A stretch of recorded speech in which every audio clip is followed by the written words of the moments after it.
بسم اللہ الرحمن الرحیم السلام علیک یا ابا عبداللہ۔ مولا حسن کے ذریعے یہ دعا ہمارے پاس آئی رزق کے لیے، غور سے سنو۔ بسم اللہ الرحمن الرحیم، الحمد، صبح اٹھ کے بولنا الحمدللہ الذی جعل رزقی فی یدی ہے ولم یجعل رزقی فی ایدی الناس۔ عربی میں آپ اردو میں بولو، گجراتی میں بولو، پنجابی میں بولو، انگلش میں بولو، جس جو زبان آپ کی ہے وہ زبان میں بولو۔ اللہ سب لینگویجز کو جانتا ہے۔ ایسا تو نہیں ہے کہ آپ اردو عربی میں بولیں گے تو ابھی میرے ساتھ ایک ہوا، ایک جگہ میں گیا تھا، جگہ کا نام نہیں بولوں گا، وہاں کے لوگ بیٹھے ہوئے یہاں پہ، تو ایک جگہ گیا، ایک مسجد میں مسجد پڑھی، تو وہاں مسجد کے بعد لوگوں نے بلا کے کہا مولانا ان یہ صاحب کو سمجھائیں کہ یہ ایک ہی دعا انگلش میں بھی پڑھتے، اردو میں بھی پڑھتے، گجراتی میں بھی پڑھتے، ایک ہی دعا۔ ان کو بولیے کیوں ویسٹ کر رہے ٹائم، کوئی دوسری دعا پڑھے، ایک ہی دعا کو انگلش، گجراتی، اردو۔ تو میں نے ان کو بولا، پوچھا یار آر یو اوکے، کیوں پڑھتے تم ایک ہی دعا تین زبانوں میں؟ تو کہتا ہے مولانا میں اس لیے پڑھتا ہوں کہ اگر اللہ انگلش نہیں جانتا تو اردو تو جانتا ہی ہوگا، اردو نہیں تو گجراتی تو جانتا ہی ہوگا۔ میں نے کہا اگر ایسا یقین ہے تو ہو گیا کام۔ تو آپ خالق کائنات کے لیے سوچ رہے ہیں، کوئی زبان میں بولو کیا؟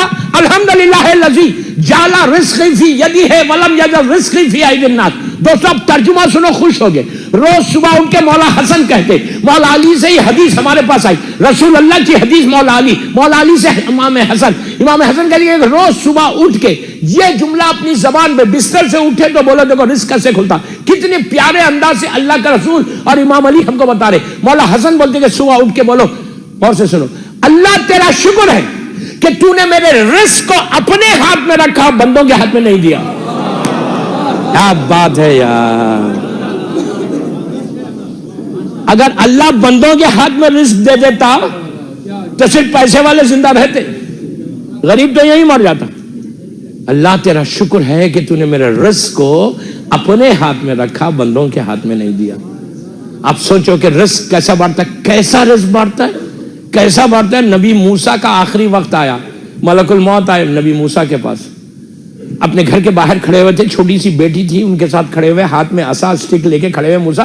ملک الموت آ گئے، آگے کہا ہلو ہاؤ آر یو۔ موسیٰ نے کہا بھائی کدھر آ گئے؟ کہا بہت دن ہو گئے، چلیں واپس۔ میں اپنے اسٹائل میں بول رہا، ایسا نہیں بولا، کہا بہت دن ہو گئے چلیں۔ اب موسیٰ اتنا بڑا نبی گھبرائے نہیں موت سے، کہا مجھے موت آ رہی ہے۔ بچی کو دیکھا، اپنی بیٹی کو، 6-7 سال کی بچی ہے، سر پہ ہاتھ رکھا، سوچنے لگے، دل میں سوچا کہ یار اب میری موت کے بعد اس کا کیا ہوگا، اس کے رزق کا، اس کا کیا ہوگا۔ خیال ہے، خیال آنا گناہ نہیں ہے۔ جیسی خیال آیا رزق کا کیا ہوگا، فوراً اللہ کی آواز، اس لیے کہ موسیٰ سے ڈائریکٹ اللہ بات کرتا تھا، فوراً آواز آئی کہ موسیٰ تمہارے ہاتھ میں کیا ہے؟ تو کہا میرے ہاتھ میں اسٹک ہے، لکڑی ہے۔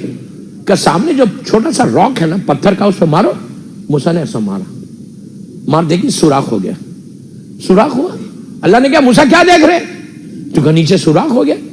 جو کہا نیچے چلے جاؤ، نیچے کے کیا دیکھ رہے؟ کہا اندھیرا ہے، کچھ پتھر ہے، پانی ہے۔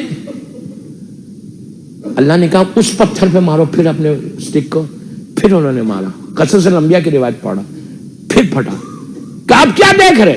کہا پھر نیچے 20 میٹر کے قریب نیچے ہو گیا۔ کہا آپ نیچے جاؤ، نیچے گئے۔ کہا آپ کیا دیکھ رہے؟ تو کہا اندھیرا ہے، تھوڑا سا پانی ہے، تھوڑی سی گھاس ہے۔ کہا موسیٰ غور سے دیکھو۔ اب جو غور سے دیکھا موسیٰ نے، اس گھاس 20 میٹر نیچے چھوٹا سا کیڑے ہیں زمین کے، ان کے منہ میں ان کا رزق ہے۔ آواز آئی موسیٰ ہم ان کا بھی خیال رکھتے، ہم ان کو بھی بھوکا نہیں چھوڑتے، ان کو بھی بھوکا نہیں چھوڑتے۔ تم نے اپنی بیٹی کے بارے میں تو کہا پروردگار، تو ایسا رازق کہ کبھی بھوکا رکھتا ہی نہیں، اس تمہارا اتنا کریم ہے کہ میرا مولا حسن کہتا کہ بچہ ماں کے شکم میں بعد میں آتا، پہلے اس کا رزق پیدا کر دیتا۔ ایسا بڑا، اس کے لیے بہترین چیز کیا ہے رزق کے لیے؟ فجر کے نماز کے بعد 18 ٹائمز یا وہابو پڑھو۔ وہابو کے معنی پرووائڈر، پرووائڈر کے معنی وہابو کی 18 مرتبہ فجر کی نماز کے بعد وہابو پڑھو، تمہارا رزق کھلتا کیسے؟ اس کے بعد اسی فجر کی نماز کے بعد یا مسبب الاسباب، عجیب نام ہے اللہ کا، میں نے ابھی کسی کو بتایا یہ نام، عجیب نام ہے، یا مسبب الاسباب 30 ٹائمز پڑھو. اس کا مطلب ہے کہ اللہ تو میرے لیے راستہ بنا، ویوز بنا. اگر کوئی 30 مرتبہ رات میں اور صبح میں امام حسن کہتے یا مسبب الاسباب پڑھے گا، اللہ اس دیوان میں سے رزق دے گا اسے. وہ سوچ بھی نہیں سکتا اس کا رزق کیسے آئے گا. اس لیے کہ تم اللہ کو بول رہے کہ اللہ تو میرے لیے راستہ بنا. آپ سوچیں میری بات. تو یہ وہ چیز ہے امام حسن سے کہ اگر تم اس طرح سے مانگتے رہو نا دوستوں، تمہارا رزق کبھی نہیں رکے گا. اور ایک چیز ہے کہ رزق رکے گا نہیں بلکہ بڑھتا جائے گا، برکت ہوتی جائے گی. نیاز نظر سے برکت ہوتی، سلوات سے برکت ہوتی، وہاب پڑھنے سے برکت ہوتی، مسبب الاسباب پڑھنے سے وہ برکت ہوتی، اور آخر میں استغفار کرنے سے برکت ہوتی. وہ کل کی مجلس میں سننا. تو امام حسن کا یہ میسج تھا، بس آخری ان کی دعا، اس میں مجلس تمام.